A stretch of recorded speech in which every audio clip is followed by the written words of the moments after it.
Hello everybody, this is Grace. In this video, I'm going to talk about the narcissistic know-it-all type person and people who are actually, versus who are actually smart. Now, this know-it-all person doesn't know whatever it is, a topic. They just act as though they know everything. And also what some call narcissistic injury and narcissistic rage. So I'm going to talk about all that.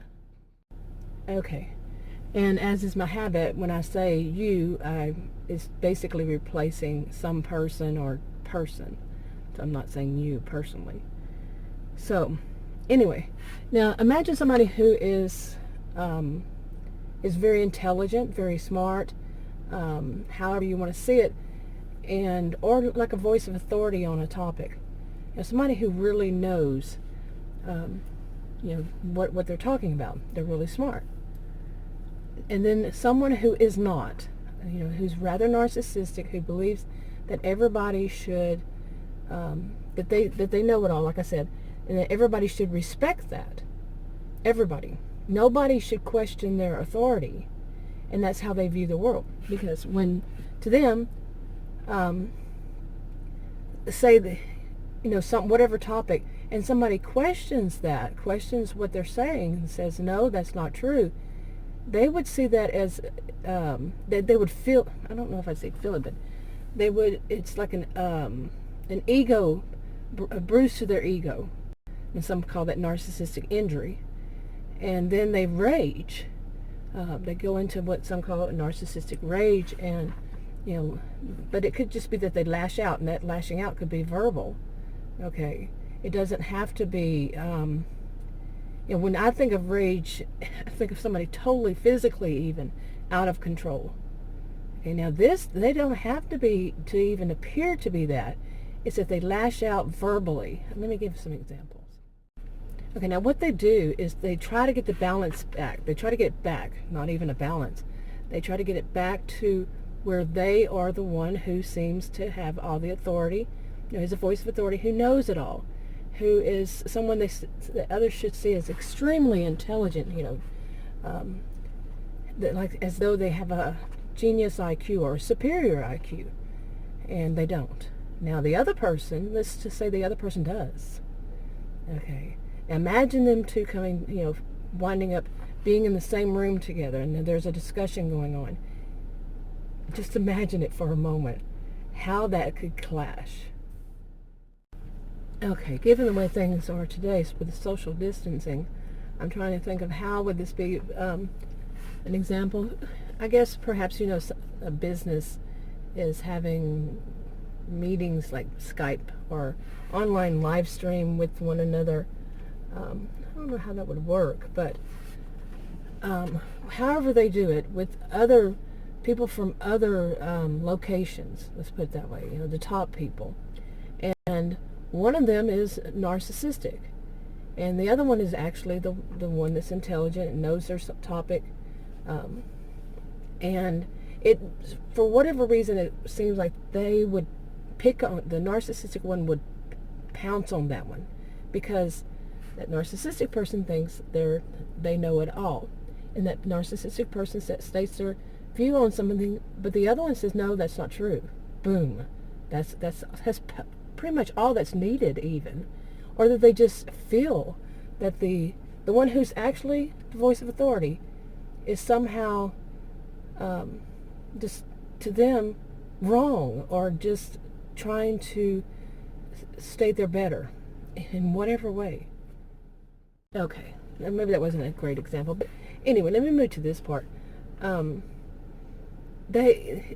You might know somebody, you might have somebody in your life, and what's going on today, you might be sheltered in, stay at home with them, or you get online more and you see them online, and say it's your Facebook account or something, and you see them more often, you see their views, and their views are really, really bad on some topic, really off.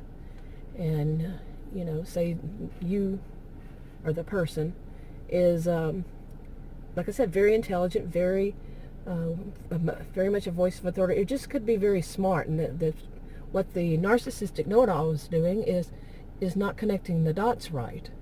They're not using their analytical skills, their logic. It's just not right. It's very off because they're just making this stuff up that really has no base to it.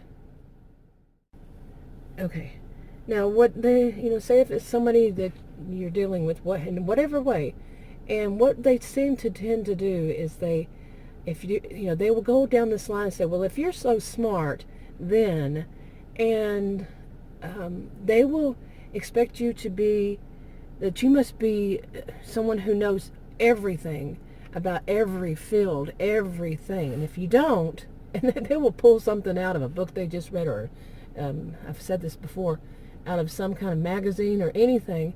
And if you don't know that, then they'll say something like, well, obviously you're not that smart. You see, they're trying to get that back to come back to them, to where they can say, see, here I am, all that smart. I know the answer to that. And that is their purpose, is to get the attention, the praise back on them. Okay, and as I've said before, when I was a teenager, I went to seminars about basically debates. And if you attack the person personally, you've lost the debate. That was plain and simple how it was. You cannot attack the person personally. But this know-it-all type, they will attack that person personally. Something about that person, like accent, like mine. Or if their grammar isn't perfect, like mine is not perfect. And that nervous laughter thing. But that's not really, it's just, you hear them and you see how they behave, and it's like, I don't know, it's just bizarre that they will attack anything to try to raise themselves up. They believe in the competition is stepping on top of someone to lift themselves up, instead of actually doing the work, actually doing what they need to achieve to be able to be that actual voice of authority. But they don't do that. They try to tear down the other person, the adversary, the person they want to compete with, because especially some of them, the more intelligent you are, that's even more of a challenge to them, and they love a challenge to tear people down, to tear the other people down to lift themselves up. And yeah. Okay, and so some of them, like I said, will attack your accent, your language usage all around. And if it's not what they think of as perfect, they will pounce on that. And and some of them just can't get this concept. I've mentioned this before. I did a paper on it. It was big. And when I was a graduate student, and I had 3 deans had to get together and decide. I won. Yeah, because some people can't get it. They just simply can't understand that not everybody learns the same way. Okay, and that making them have to whip out a dictionary to understand you. Adam said that when I get angry, he used to say that when I get angry, that's, he has to get a dictionary to understand me. But some people don't understand that the concept is more important than the terminology you use, the words you use, how you use them, how many syllables the word has. Who can, only certain people can understand. Okay, and they think that if you don't do that, you're somehow dumbing it down. No, that's not what dumbing means. Not in my view, but then it probably would. Some people cannot understand those words, and they just get so turned off to it, very turned off to even trying to understand what the person's saying. So there goes the whole thought of them learning and the concepts or anything. Okay, let them build upon it. Learn the concepts, not the terminology first. Learn the concepts. Get them interested in understanding, and then they can build upon that. They can research and they find more words and they learn more words. But some people can't get that. Some people can't understand it. And some people don't want to, because they want to be seem impressive by the terminology that they use, the jargon they use, whatever it is. They want to seem so impressive. Yeah, and that's their whole point. And that they'll even fight about that everybody has to think in some kind of linear fashion. No, not everybody. That was another paper, same kind of thing. They don't think in a linear fashion. Not everybody, only certain people. But they can't understand these concepts. But yet they're putting themselves out there as though they are these, voices of authority. These people that should be high upon a pedestal.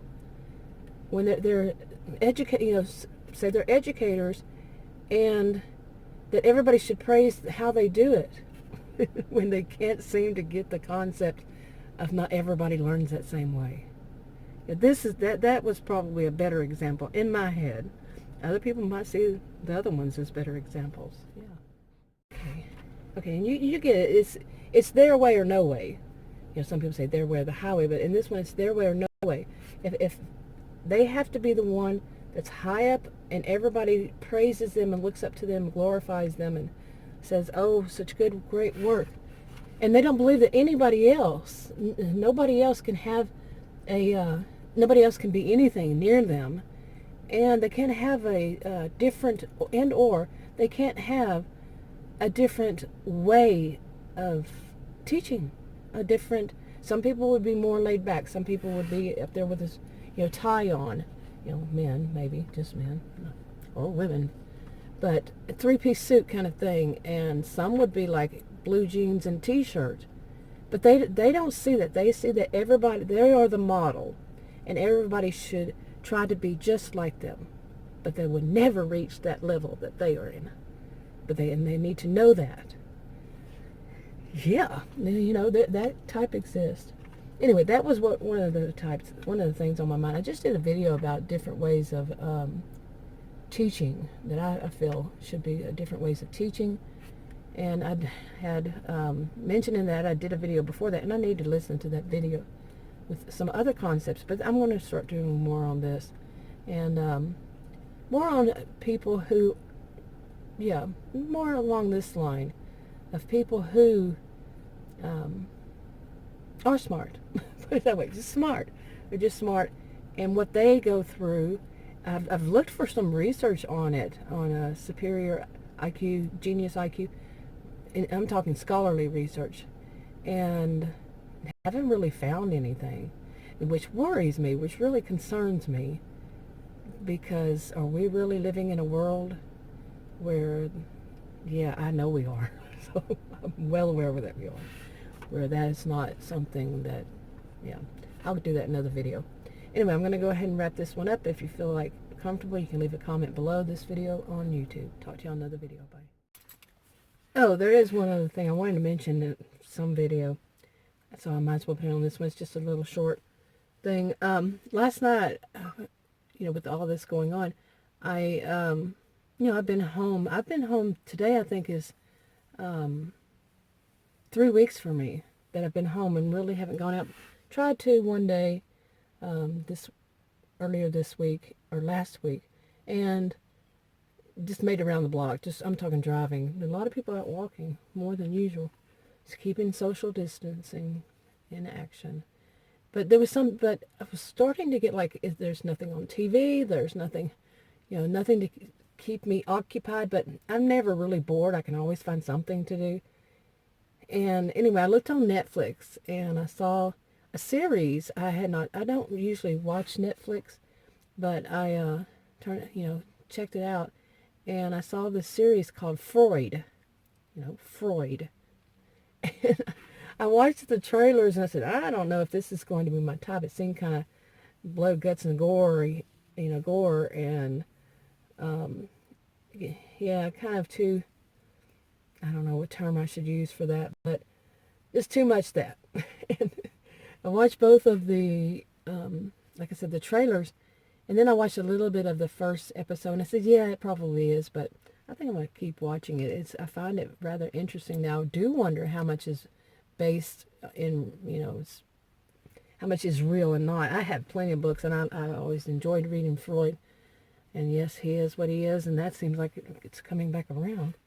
he was what he was. So yeah, it seems like it's coming back around, like I said, yeah. But anyway, I'm just I'm interested in watching it, but I got to get past that icky feeling. You know, it's real, yeah, icky feeling. I'm going to use that terminology. Anyway, I just wanted to mention. I wonder if anybody else has watched any of them. How do you see it? And like I said, if you feel comfortable, leave a comment below. Talk to you on another video.